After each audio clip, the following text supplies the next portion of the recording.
जय हिंद साथियों, आज हम संसद के द्वारा असंसदीय शब्द जो करार दिए गए हैं उनके विषय पर चर्चा करेंगे और आपको बताएंगे कि उन शब्दों के एवज में आप अब क्या बोल सकते हैं। इससे पहले आप सभी से एक निवेदन करना चाहता हूं, अगर आपको हमारे वीडियो अच्छे लगे तो हमारे चैनल को लाइक जरूर करें, उसे सब्सक्राइब करें और अपने दोस्तों के साथ इसे शेयर करना ना भूलें। इससे हमारा मनोबल बढ़ेगा तथा आपके समक्ष नए नए तथ्यों को रिसर्च कर प्रस्तुत कर सकूंगा। और अब बात करते हैं आज के विषय पर। अब हम बात करते हैं संसद में प्रचलित कुछ ऐसे शब्द जिन्हें संसद में बैन कर दिया गया है, जैसे जुमलाजीवी, बाल बुद्धि, बहरी सरकार, घड़ियाली आंसू, अहंकार, उल्टा चोर कोतवाल को डांटे, उच्च के अहंकारी, कांव कांव करना, काला दिन, गुंडागर्दी, गुलछर्रे, दोहरा चरित्र, चोर चोर मोसेरे भाई, तड़ीपार, तलवे चाटना, तानाशाह, अनपढ़, ढिंडोरा पीटना, भ्रष्ट, निकम्मा, विश्वासघाती, धोखेबाजी, गद्दार, निकम्मा नाटक, संवेदनहीन, विनाश पुरुष, ऐसे बहुत से शब्द हैं जो सरकार के द्वारा बैन कर दिए गए हैं। यह हमारी कल्पना ही है साथियों कि अब सदन में विपक्ष इन सभी शब्दों के एवज में क्या बोलेगा और कैसे बोलेगा, तो आपको बताते हैं। जुमला जीवी को जीवी आविष्कारक, बाल बुद्धि को अबोध मस्तिष्क शिशु, कांव कांव करने को कोवा जैसे बोल सरकार के,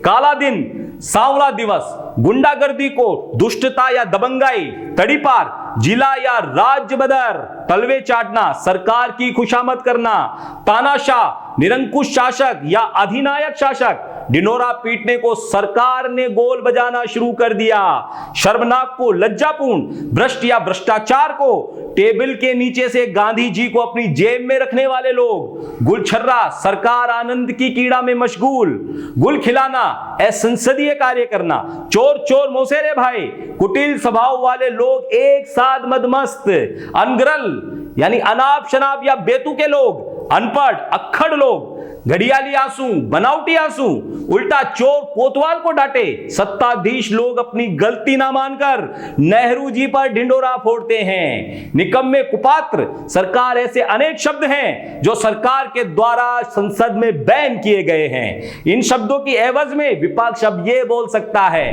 किंतु अब सत्ता के विपक्षियों को इसके लिए थोड़ा पढ़ना पड़ेगा, सोचना पड़ेगा।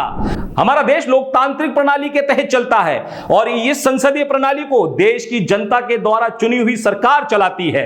सरकार का दायित्व है कि इस संसदीय प्रणाली को संविधान के तहत चलाया जाए। संसदीय प्रणाली में विपक्ष की भूमिका अहम होती है, चाहे विपक्ष मजबूत हो या ना हो, परंतु सरकार द्वारा किसी कानून को अगर संसद की पटल पर रखा जाता है, सदन में रखा जाता है, तो वाद विवाद अवश्य होता है तथा सरकार के हर फैसले पर विपक्षियों का दायित्व होता है कि सरकार द्वारा लाई जा रहे किसी भी कानून में कोई भी कमी हो तो उसे उजागर किया जाए, या फिर कानून अच्छा है तो उसका सदन में समर्थन किया जाए। सरकार के द्वारा संसद के सदन में जो वाद विवाद की प्रक्रिया होती है वह होना भी अति आवश्यक है, क्योंकि जब तक किसी प्रस्ताव पर वाद विवाद नहीं होगा तब तक जनता को उसके अच्छे व बुरे का पता नहीं लगेगा। लेकिन हमारे देश के प्रधानमंत्री नरेंद्र मोदी ने जब से सत्ता संभाली है तब से ऐसे ऐसे फैसले लेकर जनता और दुनिया के लोगों को चौंकाते आ रहे हैं। प्रधानमंत्री बनने के बाद कई बार ऐसे मौके आए जब मोदी जी पर देश और विदेश के लोग मंत्रमुग्ध हो गए, लेकिन जो जो देश और विदेश के लोग उनके फैसलों पर कभी मंत्रमुग्ध हुए थे वही लोग आज कालांतर में मोदी जी के फैसलों को गलत ठहरा रहे हैं, अनैतिक बता रहे हैं और उनकी आलोचना भी करते नजर आ रहे हैं। हाल ही में मोदी की संसदीय प्रणाली ने संसद में होने वाले आगामी मानसून के सत्र और आगामी भविष्य में संसद में चलने वाली बहस से बहुत से शब्दों को हटा दिया है, अर्थात असंसदीय शब्दों की छटनी कर दी है। अगर देखा जाए तो इसमें कोई बड़ी बात नहीं है कि संसद की कार्रवाई के दौरान प्रयोग होने वाले अशब्दों को संसद से हटा दिया गया है, परंतु मोदी सरकार ने तो ऐसे ऐसे शब्दों को संसद की कार्रवाई से ही हटा दिया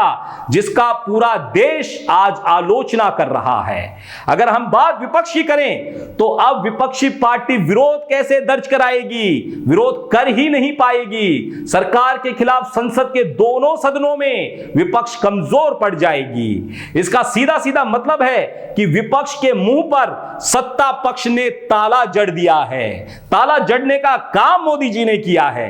जरा कल्पना कीजिए, अगर मोदी सरकार विपक्ष में होती और सत्ता पक्ष ऐसे शब्दों को असंसदीय घोषित कर देता, तो क्या मोदी जी और मोदी जी की सरकार चुप रह सकती थी? कदापि नहीं। अब अगर किसी भी विरोधी पार्टी को संसद के किसी भी सदन में सरकार का विरोध करना होगा और उनके कटु शब्दों से आलोचना करनी होगी, तो विपक्ष इन शब्दों की एवज में अब क्या बोलेगा? निरुत्तर हो जाएगा, या विपक्ष सरकार के किसी भी प्रस्ताव के विरोध में आवाज नहीं उठाएगा, या फिर विपक्ष बोलेगा तो क्या बोलेगा? यह सभी को सोचने का विषय है। अगर हम सोचें तो विपक्ष की चिंता भी वाजिब है, क्योंकि इन शब्दों के बिना तो विपक्ष सरकार को कैसे घेर सकती है? इन सभी शब्दों में अगर देखें तो मोदी जी के संसद में एक घंटे के भाषण में 5 से 7 शब्द तो इनमें से ही मिल जाएंगे, जो मोदी जी ने अपने भाषणों में कहे हैं, जो संसद में अभी बैन कर दिए गए हैं। अगर हम देखें तो तानाशाह के बिना किसी सरकार को कैसे लोकतंत्र की मर्यादा याद दिलाई जा सकती है?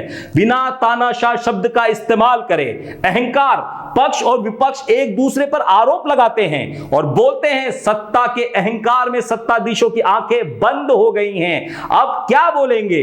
ढिंडोरा पीटना, सभी सरकारें अपनी योजनाओं का ढिंडोरा पीटती है, तो विपक्ष इस शब्द के बिना कैसे सत्ता पक्ष को घेरेगा? विश्वासघात, इस शब्द के बिना कैसे सरकार को अपने किए हुए वादे याद दिलाएगा? जैसे मोदी जी ने 15 लाख रुपए का वादा हर गरीब से किया था कि हर गरीब के खाते में 15 लाख रुपए आएंगे, तो विपक्ष कैसे बोलेगा कि मोदी जी ने गरीबों के साथ विश्वासघात किया है?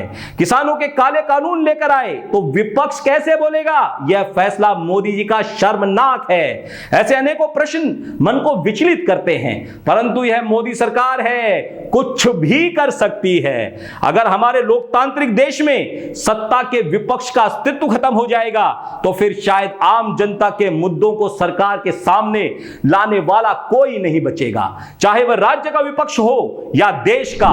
और यदि इस देश की सत्ता पर काबिज लोग ऐसे ही मनमानी करते रहेंगे, और देश का वही हाल होगा जो बिना विपक्ष के आज श्रीलंका का हुआ है, और एक दिन आम जनता देश की संसद से सीधे सत्ताधीशों से वाद विवाद करेगी। अगर देश में एक मजबूत प्रधानमंत्री की जरूरत है, तो उससे भी कहीं ज्यादा मजबूत विपक्ष की जरूरत है। परंतु मोदी जी की संसदीय प्रणाली से ऐसे शब्दों को हटाकर विपक्ष को मुकबधीर बना दिया है। अगर विपक्ष ऐसे शब्दों का इस्तेमाल करता है, तो उससे भी कहीं कटु और अपमानजनक पारिवारिक आलोचनात्मक टिप्पणी का इस्तेमाल कर सत्ता पक्ष पर काबिज लोगों ने विपक्ष पर किया और सत्ता हासिल कर ली। इसलिए हम आज कह सकते हैं कि पहले अपनी स्वयं की गिरेबा में झांकिए, जीवी या विषकारक। जय हिंद।